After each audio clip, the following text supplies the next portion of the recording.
Good afternoon and welcome to this special weekly edition of IBA News, summing up the main stories and voices of the week. Joining me from our Tel Aviv studio is Dr. Reuven Berko, a Palestinian and terror expert. And we'll be later joined by former Yesh Atid MK Rabbi Dov Lippman. We begin with the series of terror attacks that plagued the country this week. On an almost daily basis, there were a number of knife attacks, attempted stabbings, and car rammings in Jerusalem and the West Bank. A total of 22 innocent people, 19 Israelis, 1 American, 1 Eritrean, and 1 Palestinian who was mistaken for an Israeli, have lost their lives during this recent spate of violence, which began over 2.5 months ago with the killing of Alexander Levlovich on the eve of Rosh Hashanah holiday. Nearly 200 people have been injured. IBA's Efrat Patat brings us a review of this week's terror attacks, which are showing no signs of abating. 2 young Israelis were stabbed to death in separate terror attacks this week, as the ongoing upsurge in violence is showing no signs of fading. On Sunday, 21-year-old Hadar Bukhris died of wounds she sustained when a Palestinian terrorist stabbed her in the head and chest, just as she was waiting at a bus stop at the Gush Etzion junction in the West Bank. 2 others were moderately wounded in that attack, which was the 3rd West Bank incident that day, and the 2nd to take place at the same site in less than 1 week. IDF forces shot and killed the assailant, who was identified as a 34-year-old resident of the Palestinian village of Beit Fajr.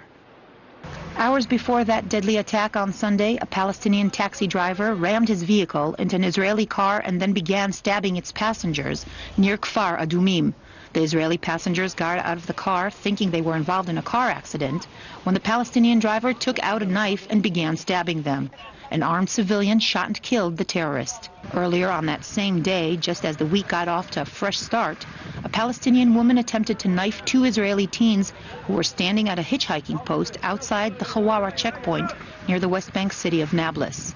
Former head of the Samaria Regional Council, Gershon Mesika, who happened to be at the scene, ran over the assailant with his car.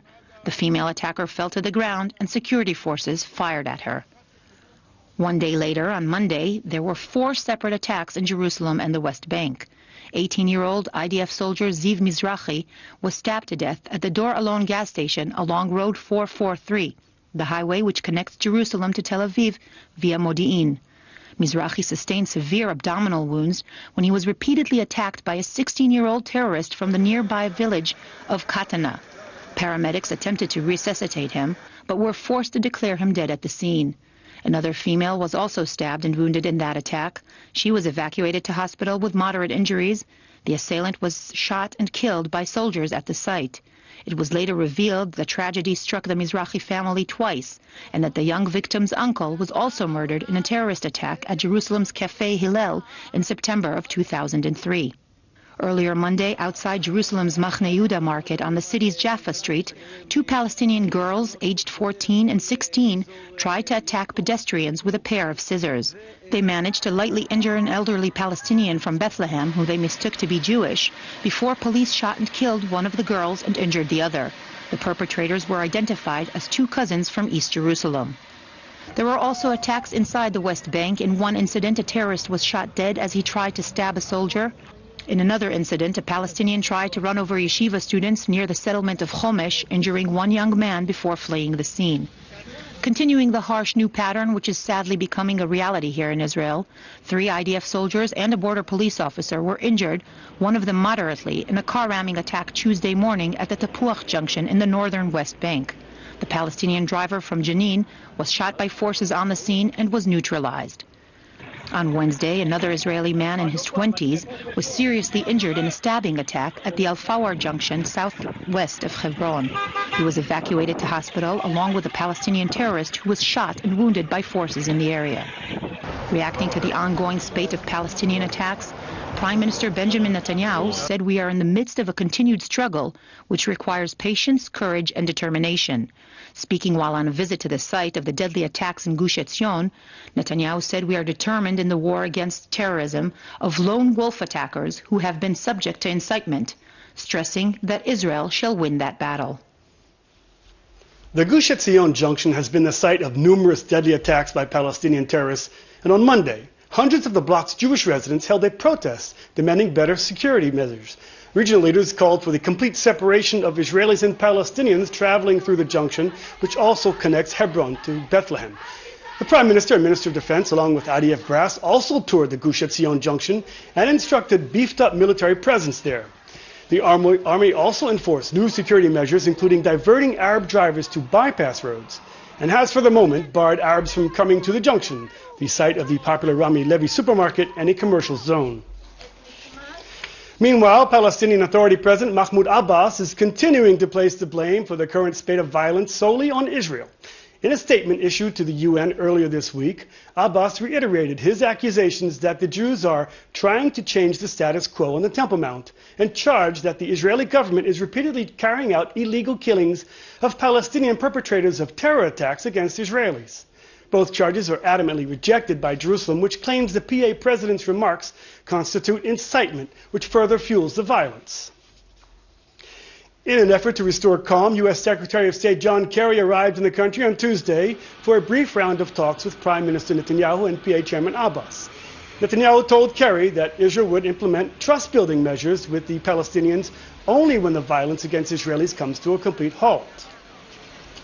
There can be no peace when we have an onslaught of terror, not here, not anywhere else in the world which is experiencing this same assault by militant Islamists and the forces of terror.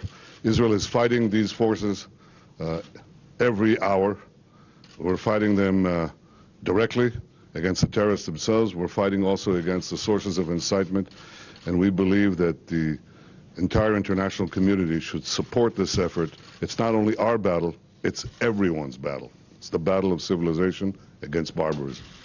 For his part, Kerry condemned the ongoing wave of terror attacks. Here's what he had to say before his meeting with PA President in Ramallah and then afterwards. It is very clear to us that the terrorism, these acts of terrorism which have been taking place, deserve the condemnation that they are receiving.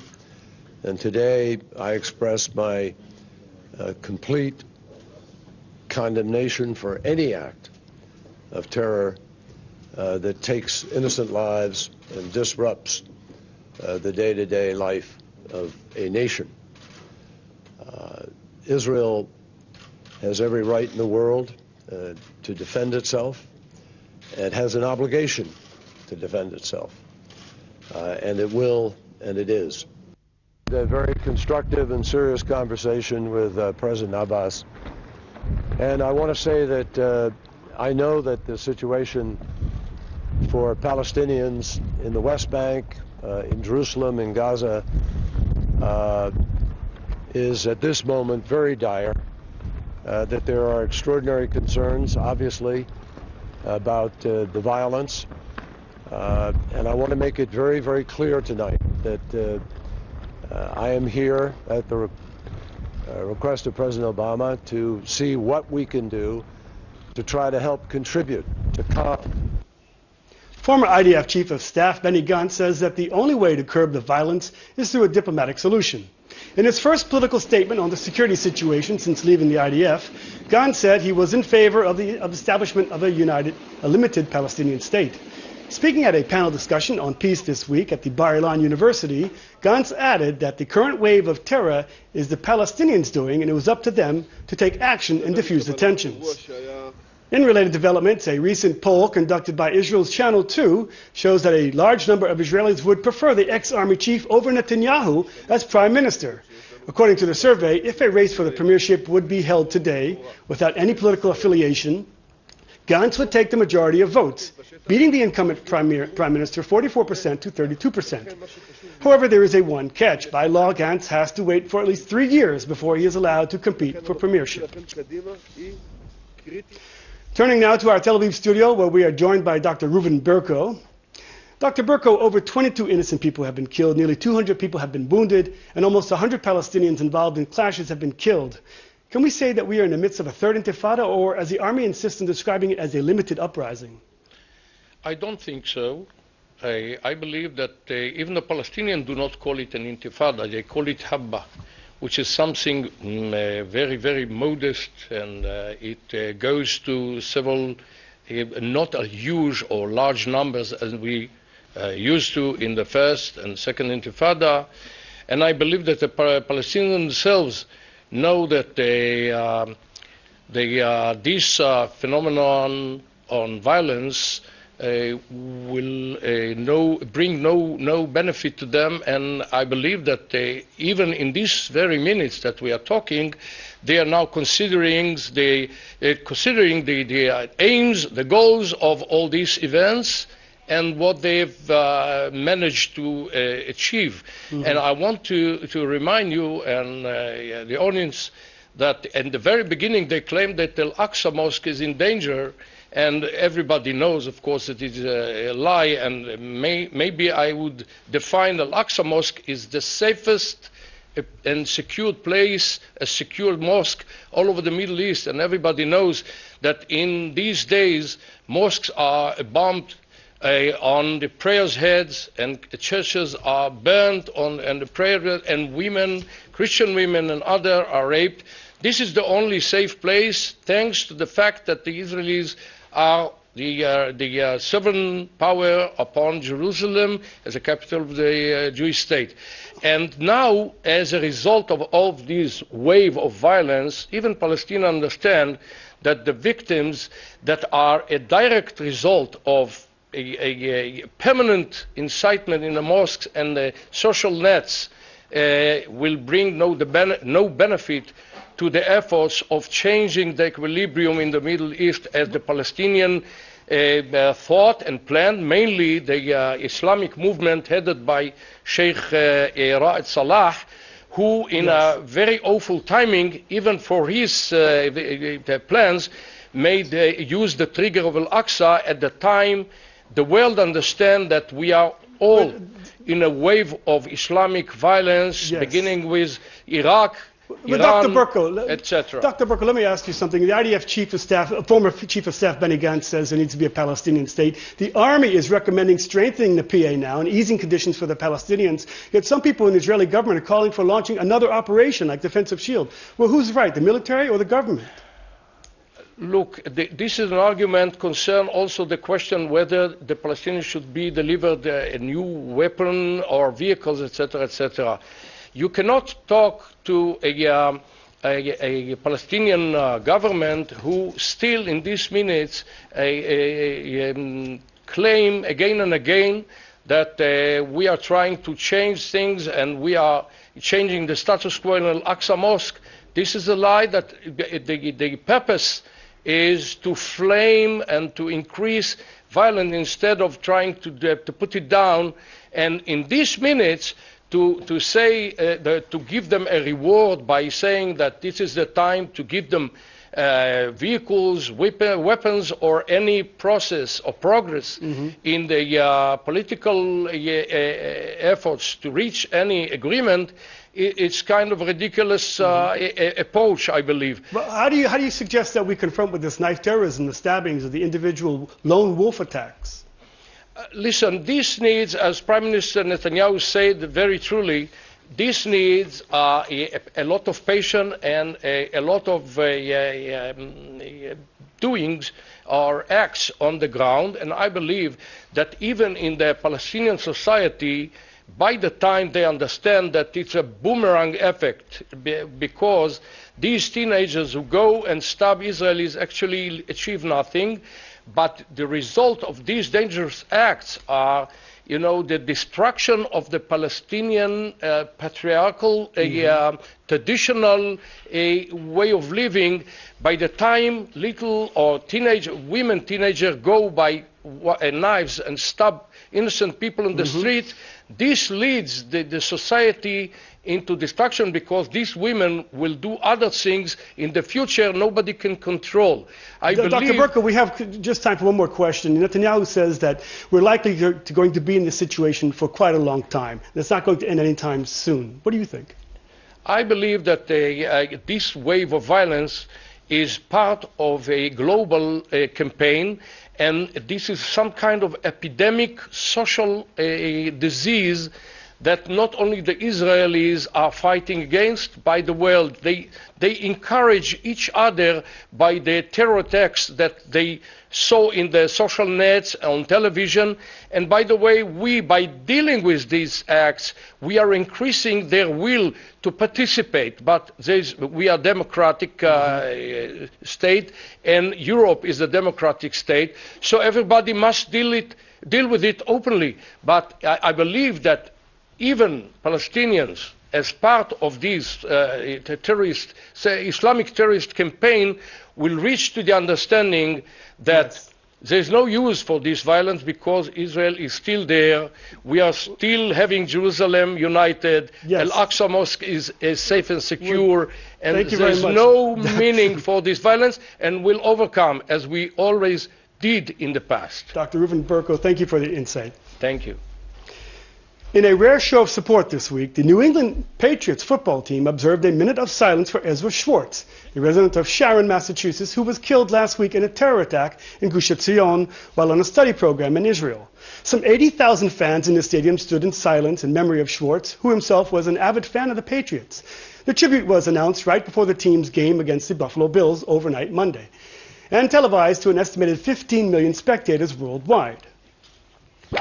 Ladies and gentlemen, in a month in which the NFL salutes the service of our brave men and women in our armed forces, we also pause to remember the many who have recently lost their lives in senseless terrorist attacks abroad. Last Thursday, this reality struck close to home when 18-year-old Ezra Schwartz, a native of Sharon, Massachusetts, and a huge Patriots fan, was gunned down nearly 5,500 miles from home while studying abroad. At this time, we would like to honor Ezra Schwartz and the hundreds of victims like him with a moment of silence. We're joined in the studio now by former Yesh Atid Memke and Rabbi Dov Lippman. Thanks for joining us. Dov, how did this come about? I understand it was your idea. So I cannot take credit for the idea. There were numerous people who turned to Robert Kraft, who's the owner of the Patriots, and told him the story about Ezra, how passionate a Patriots fan he was. And in those communications, it became clear that Mr. Kraft decided to move forward with a moment of silence, something which is unique to have one fan of a team highlighted in that kind of a way. And it brought tremendous comfort to the family, to Ezra's friends, and I have to say, to a certain degree, it really uplifted Israel as we were grouped together with the worldwide problem of terror. And yet Israel was not mentioned, and neither was a terrorist named. So what do you think about that? So I think that they made a decision that they weren't going to, I wasn't privy to the inner workings of that for a variety of reasons, not to specifically highlight Israel. Let's remember also it happened in Gush Etzion, which according to the official United States policy is not recognized as a part of the state of Israel. There's a lot of reasons why they could have done it, but through news sites all over the United States, Sports Illustrated, The Today Show, CBS Sports, AP, all over, they were talking about Ezra Schwartz being killed in Israel. And therefore, even if at that moment it didn't happen, the story became magnified, became much larger, and everyone became aware of this suffering. Well, Dov Lippman, please stay with us as we move to the next item, which I believe you also have something to say about this. The Knesset this week approved for its second and third readings the amendment to the Equal Service Law regarding the drafting of the ultra-Orthodox community. The approved changes were passed with a majority of 49 to 36. They now delay by 6 years the implementation of the conscription bill, which requires Haredi enlistment in the IDF. The amendment extends the transition period currently in effect until 2023 and also strikes down criminal sanctions that were to be installed against Haredi draft dodgers, even if quotas were not met. Up until now, members of the ultra-Orthodox community were exempt from mandatory military service, a decision which sparked much outrage from various sectors of society who demand equal sharing of the burden. Right. Your former party, Yesh Atid, was one of the people behind this whole bill. Now I understand that the head of the Yesh Atid, Yair Lapid, is going to go to the Supreme Court, the High Court of Justice, to a petition against this bill. What do you feel about that? I'm still a very proud member of Yesh Atid and support all the moves that we're taking. The law that we passed a few years ago was historic in nature. It actually established some level of equality. By the way, very pro the ultra-Orthodox side. We gave them many years to learn. Many of them in high numbers can continue learning. But those who aren't studying day and night, they have to serve the country either in the army or in national service. The notion that we would now cancel this law, and let me highlight, Prime Minister Netanyahu Defense Minister Ya'alon, they all voted for this law a little bit more than 2 years ago. Now they voted against this law. So what do they actually believe? What's actually the right thing to do? It's come time to do what's right. And what's right is that we're one people, we have one lot here in this land, and we have to serve together. And therefore, we're going to demand that equality. We do believe the Supreme Court will absolutely overturn what they've just done. We'll be back to where we started from again, and hopefully people will recognize the wisdom and the foresight behind the law that we passed, and we'll reach a stage where there is some level of equality. Well, what does this say about the legislative practice of this country where one Knesset can pass a law and the next successive Knesset comes along and erases it?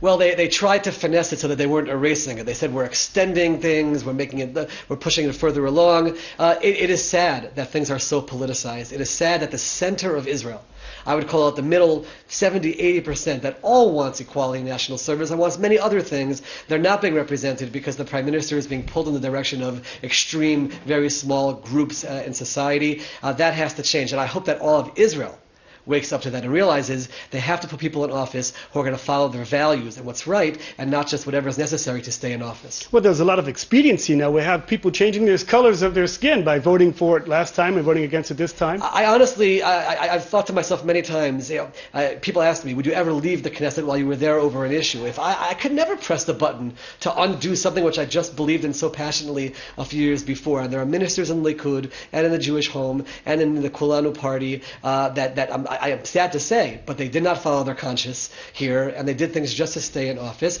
And I hope that whenever the next election comes, voters remember that there are people who follow their values, and there are people who just find a way to stay in office. And the sad part is that all of Israel is hurt by this. Mm-hmm. The Haredim are hurt by this, the ultra-Orthodox are hurt by this, and all of Israel is hurt by this. And we just gave in to a few narrow rabbinic and political leaders, and that's sad.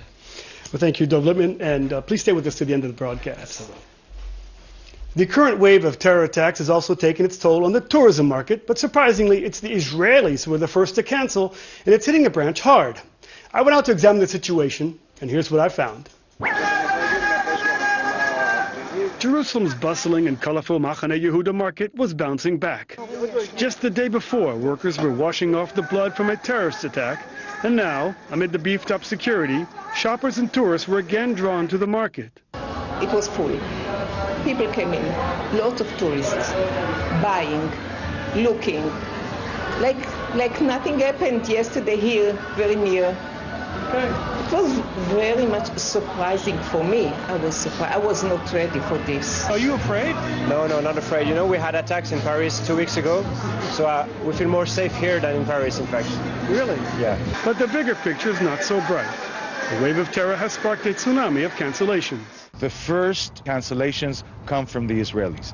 One would think that after 100 years of terror, if I may, since the 1920s, the Israelis would be immune from these types of terror acts. Across town in the walled old city, there is a brighter picture. The alleyways were filled with pilgrims. Christian tourists come and don't feel any threat. Very safe, and we have no changes. That's good. You know, it's the season, we had a good season. We believe we had a very good season. Yes, you can see the people, they heard about the news, but if they're coming, I mean, they're booked, they're still coming. But what's really sad, there is no really reservation for the next year as usual. You feel everything is coming down for a moment. In the old city, you will see many Russian pilgrims, for example. Mm-hmm. I think this type of tourist industry is more immune because, first of all, these people are less informed about the situation here, Asians, Russians, etc., and they see themselves, and I think they may be correct, as not a part of this game. I've been here mostly in the old city, just looking at everything. I think I've seen just about everything there is to see here in the 5 days. I went to the Temple Mount. There was hardly anyone there. Really? Yeah, a couple days ago. Pretty much empty, actually. I was surprised. No wait, no line. You're Israeli. You're coming to the old city. Are you concerned for your safety? Not at all. But I think I'm quite odd in that respect. People ask me, why do you go there? It's my place. I mean, why shouldn't I? I'm not afraid. We come here because it's our homeland, and B, because we have faith and we have trust in God that He will protect us. So, and plus, if you're afraid, that means you're giving in and you're losing. So that's how you win, by showing you're not afraid. Data shows that tourism still hasn't returned to the levels seen since before last summer's war with Gaza. There is an economic consequence, not only for the tour guides. I'm talking about the restaurants in Jerusalem. I'm talking about the hotels. And this has been great damage for small and medium businesses, especially in Jerusalem, but I think now throughout the country. It's empty, the streets. No more tourists. They are afraid to come, or I don't know what you want to call it. We find there's a lot of pilgrims, but the Israelis have stopped coming. Definitely, yes. They are not coming down. They are afraid to come down. That's Jerusalem. You know how I take Jerusalem? You know, so many languages, so many cultures, so many politics, so many headaches. That's Jerusalem. In other news, Israel held its third annual beauty contest for Holocaust survivors on Tuesday, with organizers and participants hailing the event as an affirmative of life. More in this report from IBA's Efrat Batat. Exhibiting that joy and self-appreciation can generate from even the darkest experiences, this group of 16 women from European origins took to the catwalk in Haifa this week as they participated in the third annual Miss Holocaust Survivors beauty pageant.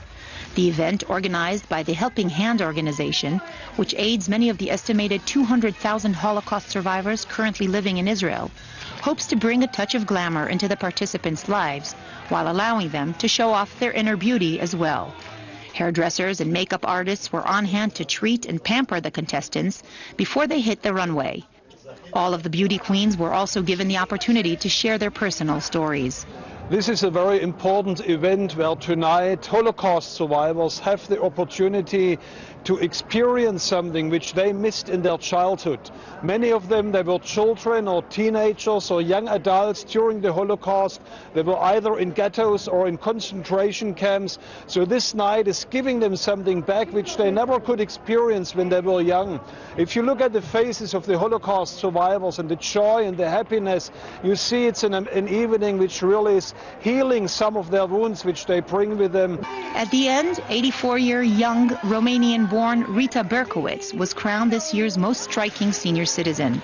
Berkowitz was 7 years old when the war broke out.